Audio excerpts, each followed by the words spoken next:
I'm going to be really vulnerable and tell you guys something that you might not expect to hear from me as someone who's about to hit 100,000 followers on here.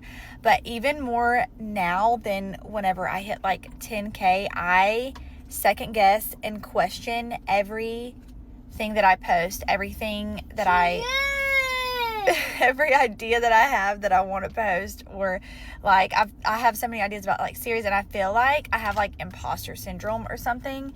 And I also feel like in my head I thought that when I reached like 100K, I really thought this about every milestone. I was like, oh well, when I hit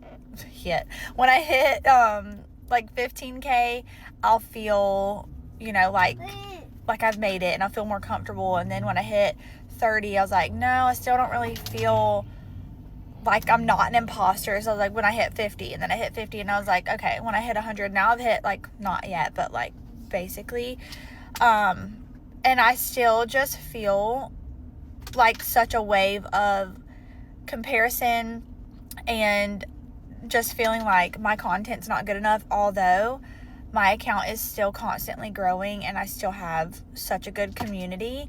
I don't know what it is about social media and like numbers. Like, we have to analyze like numbers and stuff constantly.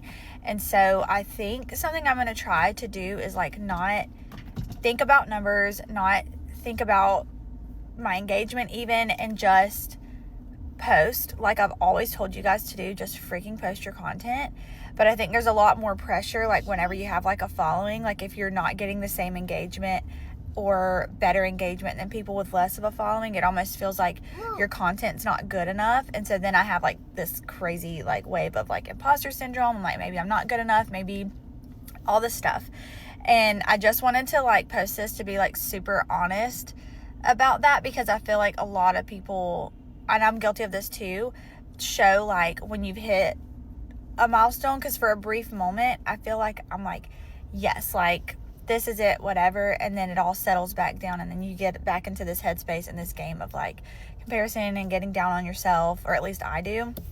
And I just want to be honest about that, because that is something that I do struggle with, and just feeling like sometimes like if my videos don't perform well, it's because they weren't good enough, and not that there's like a bunch of different factors with social media anyways. And there's just a fine line between like reflecting and making sure that like you're putting out good quality, and then also like not beating yourself down and acting like everything you do that doesn't do as well as you thought it would is trash, because that's not true. It's just how life is. So I don't know, I just wanted to like be like vulnerable and talk about that, especially if you're someone who's doing this.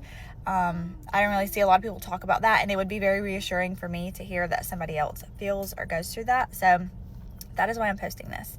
But anyways, still so grateful. I definitely don't want to sound like I'm ungrateful or that I'm not excited about where life is taking me and social media and all of that, because at the end of the day, like that is like my career, and that is what has allowed me to be a stay-at-home mom for almost 2 years, and to do it comfortably. Because initially going into this, I had the mindset, I was like, it's going to be a sacrifice to be a stay-at-home mom, because we are going to be sacrificing an entire income.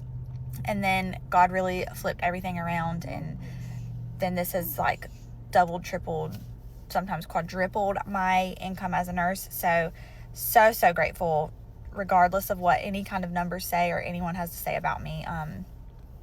This has like literally changed my entire life. So anyways, I don't really know where else I'm going with this. I just wanted to like be vulnerable for a second and like empty my brain in case anybody else feels the same.